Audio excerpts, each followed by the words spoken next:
pagi saudara-saudara yang dikasihi Tuhan, selamat bertemu kembali dalam sarapan firman, makanan yang sesungguhnya buat kita yang membuat hidup benar-benar hidup.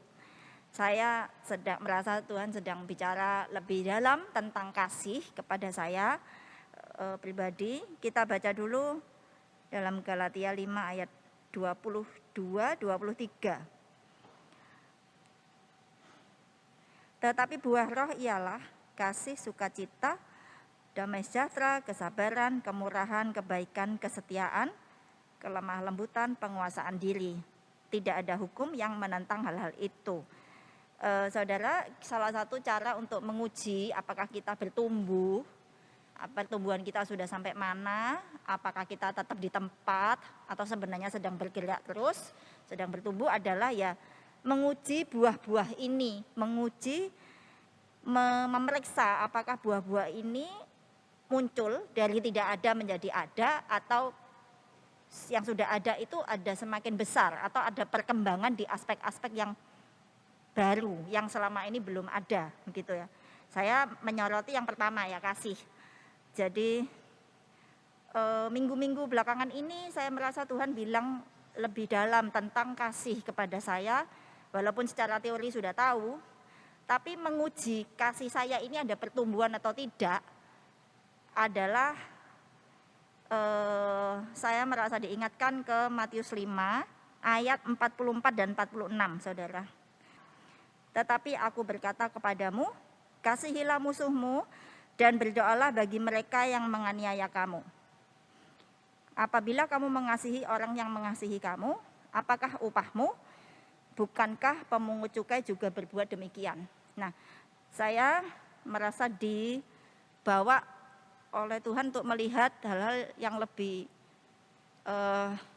yang selama ini masih terluput atau memang belum waktunya saya tahu ya. Jadi ini hari-hari ini saya rasa Tuhan bukakan, kasih saya itu baru berhenti mengasihi orang-orang yang gampang dikasihi. Hanya baru sebatas itu. Nah, kalau saya merasa ditantang bahwa kalau ingin kasih saya bertumbuh, saya belajar mengasihi orang-orang yang tidak mudah untuk dikasihi. Selama ini saya pikir saya sudah bisa menerima gitu loh. Tetapi ternyata semakin saya memproses itu dengan Tuhan, karena ada hal-hal yang mengganggu saya belakangan ini, saya rasa Tuhan bilang enggak, sebenarnya belum begitu ya, belum terlalu bisa menerima, yaitu sudah mending daripada dulu, tapi ini sekarang harus dibawa untuk lebih ke dalam,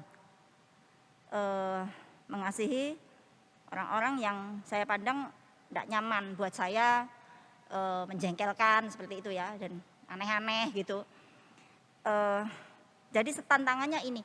Lalu begini ya, kita memang berdoa, tidak salah untuk berdoa, Tuhan lembutkan orang itu supaya orang itu juga berubah menjadi lebih baik. Itu tentu tidak salah, tapi ya baru 1-2 hari lalu saya agak protes sama Tuhan tentang ini.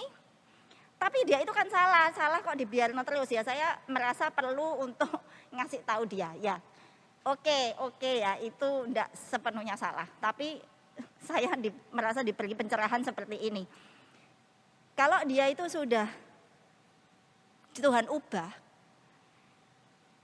hilanglah kesempatanmu untuk belajar mengasihi orang-orang atau sesuatu yang enggak cocok dengan hatimu. Yang ini mumpung gitu ya, istilahnya mumpung dia belum berubah gitu loh. Mumpung dia berubah, kapan lagi kesempatanmu untuk belajar mengasihi orang-orang yang membuat kamu tidak nyaman. Walaupun memang orang itu salah, Tuhan tidak bilang membenar-benarkan orang itu, enggak. Tapi kalau orang itu belum waktunya Tuhan ubah, itu pun itu ada manfaatnya buat saya gitu loh. Bahwa saya sedang, ini kalau orang itu, saya itu tidak butuh latihan apa-apa gitu ya, untuk mengasihi orang yang gampang dikasihi. Itu enggak usah butuh latihan apa-apa, enggak usah butuh perjuangan, enggak usah butuh pemurnian, enggak usah butuh proses-proses dengan Tuhan. Itu gampang, itu pasti gampang, saya pasti bisa, enggak usah diajari gitu loh. Tapi justru kesempatannya adalah sekarang waktu orang itu belum berubah, ya saya manfaatkanlah kesempatan ini untuk belajar sebisa saya merendahkan diri dan mau menerima, merangkul, berdamai dengan orang itu apa adanya orang itu. Saya belakangan mendapat kata-kata yang satu kalimat yang kuat buat saya. Biarkan mereka menjadi diri mereka. Biarkan mereka menjadi mereka. Biarkan si A menjadi si A dengan segala hal yang membuat saya tidak nyaman. Mungkin orangnya agak kasar, mungkin ya orangnya apa itu suka mengabaikan apa-apa yang saya anggap penting, misalnya saya berpesan ini lalu tidak dikerjakan, seperti itu. Hal-hal itu kalau dia sudah Tuhan ubah, saya tidak ada lagi tantangan belajar buat saya. Saya hanya bisanya melakukan hal yang gampang-gampang terus yang tidak butuh latihan gitu. Tidak ada orang butuh latihan untuk mengasihi orang yang memang layak atau pantas lah untuk dikasihi gitu ya, yang menyenangkan untuk dikasihi. Tidak ada apa ya? Tidak butuh Tuhan untuk di situ tuh, tidak butuh Tuhan. Semua manusia bisa melakukan itu tanpa Tuhan ya, kecuali hal-hal tertentu orang-orang yang memang keras sekali atau jahat atau bagaimana. Tapi secara umum normal tidak. Itu semua orang tuh bisa melakukan itu. Memungut cukai orang-orang berdosa ya, Tuhan Yesus bilang itu bisa melakukan gitu. Mereka juga mengasihi orang yang memang menyenangkan, cukup menyenangkan, yang cocok dengan mereka untuk dikasihi, seperti itu. Ya, apa bedanya kita dengan orang-orang dunia kalau kita ya berhenti sampai sana.